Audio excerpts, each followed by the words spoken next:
How do we know Frodo is alive? Come, Master. Come to speak. Give him the sword of the king. Every path I've trod through wilderness, through war, has led to this road. We shall see the Shire again. At the time that is given to you. Critics called Return of the King flawless, but missed the clue that ruins everything. Hit play before Hollywood deletes this video. I end the opening scene of the film. Two hobbits are seen catching fish. One of them successfully hooks a large fish but struggles to pull it out and falls into the pond. As he plunges into the water, the fish begins to drag him. At the bottom of the pond, he glimpses a ring that has been lost for hundreds of years. That this ring is the very one Frodo possesses in the present timeline. The hobbit who fell into the pond retrieves the ring and emerges from the water. Just then, another hobbit arrives, Smeagol, who is later known as Gollum and eventually lives with Frodo. Both hobbits are mesmerized by the ring and desire it. Smeagol asks for the ring, but the other refuses to give it to him. In a violent struggle, Smeagol kills the other hobbit and is subsequently banished by his community. He finds refuge in a remote cave and begins living off raw fish. Over the next 2,500 years, Smeagol gradually transforms into Gollum. Back in the present, Gollum is seen guiding Frodo and his companion Sam along the path to Mordor. As they near Mordor, Gollum wrestles with his inner conflict. His good side wants to help them, but his evil side plots their death to reclaim the ring. Gollum secretly plans to betray Frodo, and Sam overhears everything. Furious, Sam attacks Gollum, but Frodo intervenes, insisting that they need Gollum to move forward. Gollum then attempts to turn Frodo against Sam by suggesting that his friend covets the ring. Meanwhile, Gandalf and his allies arrive at the location where Saruman is imprisoned by enchanted trees. They are joined by a man who once manipulated the king. Gandalf demands answers from Saruman, and the king pleads with his former advisor to return. Saruman refuses and attacks, but he is stabbed in the back. An elf then fires an arrow, killing Saruman. As he falls, a mystical orb slips from his grasp and drops into the water. A hobbit picks it up, but Gandalf quickly takes it into custody that night. As everyone sleeps, the curious hobbit steals the orb from a resting Gandalf. As he grips it, he senses something powerful. It is Sauron's magical communication orb, once used to speak with Saruman. Gandalf awakens, reclaims the orb, and the hobbit faints. Upon waking, he tells Gandalf he saw a burning city and Sauron's fiery eyes. The city he saw was Gondor, ruled by Aragorn. Sauron fears Aragorn because it was his ancestors who severed the ring from Sauron's hand. Gandalf explains that Sauron wants to prevent the unification of Middle-earth's people. He then journeys to the city the hobbit had seen in his vision. There, he meets the steward of Gondor, father to Boromir and Faramir. Devastated by Boromir's death, the steward resents Faramir. When Gandalf warns of Sauron's impending attack, the steward refuses aid. Gandalf warns that Sauron is preparing a vast army and conceals his most fearsome servant, Frodo's shadowy pursuer. Meanwhile, Gollum leads Frodo and Sam up a treacherous staircase near Mordor. They spot armies of dragons and Sauron's forces below. While they sleep, Gollum disposes of their remaining bread and frames Sam. Sam accuses Gollum and beats him. Frodo, weakened by the ring's power, asks Sam to leave. Gollum's scheme succeeds that elsewhere, the steward of Gondor refuses to ask King Theoden of Rohan for help. Gandalf initiates a signal fire to request aid.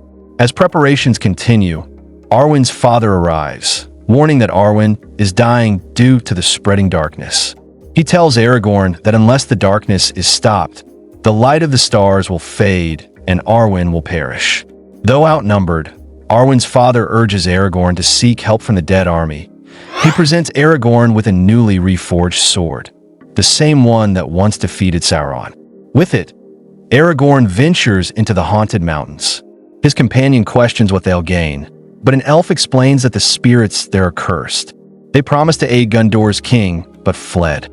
Until they fulfill that promise, their souls remain trapped. Aragorn, the rightful king, must free them. As they pass through the paths of the dead, they encounter skulls scattered everywhere. Spooked, their horses flee. A ghostly spirit challenges their presence. Aragorn boldly declares he is Gondor's king and demands obedience. Suddenly, skulls rain down, but the trio escapes. Outside, they witness Sauron's army approaching the stream. Many humans have joined Sauron's forces, burning villages. A ghost tells Aragorn they will now fight for him, that Sauron's army begins its siege on Gondor. The steward, believing Faramir is dead, descends into madness and prepares for his death. Just as he's about to burn himself and Faramir, Gandalf intervenes. Outside the city, massive creatures like elephants and a mysterious dragon attack. Rohan's army arrives, but they are overwhelmed. The dragon knocks King Theoden from his horse to Theoden's niece, disguised as a soldier, steps forward. When the shadowy Nazgul claims no man can kill him, she declares, "I am not a man," and slays him. Meanwhile, the rest of Sauron's army arrives at the stream. Orcs question their delay. Just then, Aragorn and the ghostly army arrive by boat and clash with Sauron's forces. The human alliance triumphs, but both kings of Rohan and Gondor die in the process. Aragorn is approached by the king of the dead, who reminds him of their pact. Aragorn honors it and releases their souls, who vanish into the air. Meanwhile, Frodo continues with Gollum, and Sam discovers breadcrumbs, suspecting foul play.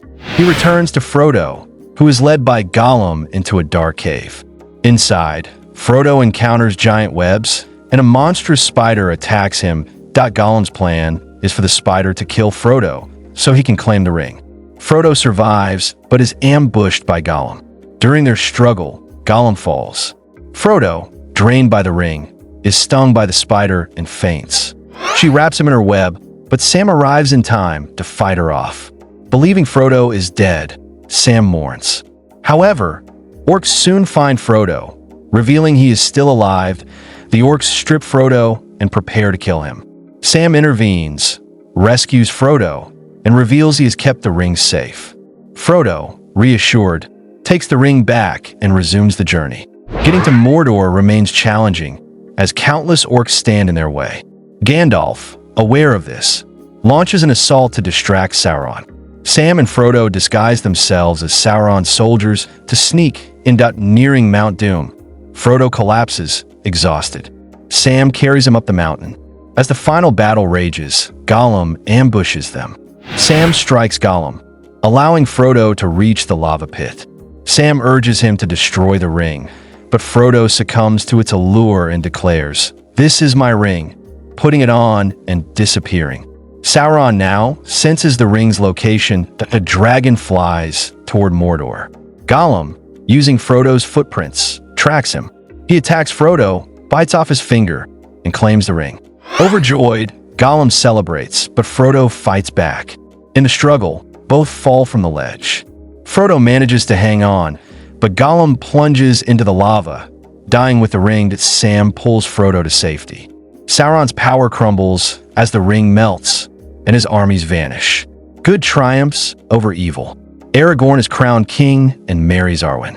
When he meets the four hobbits, they bow, but he tells them they bow to no one, and everyone bows to them. The hobbits return home after 13 months. Sam marries the girl he loves. Frodo lives in his city for 4 years and writes a book about his journey. Later, he and his aging Uncle Bilbo journey to Middle-earth, where the elves take Bilbo with them. Gandalf and Frodo join them. Frodo hands his book to Sam and departs, saying his journey will continue. The movie ends here. Thanks for watching.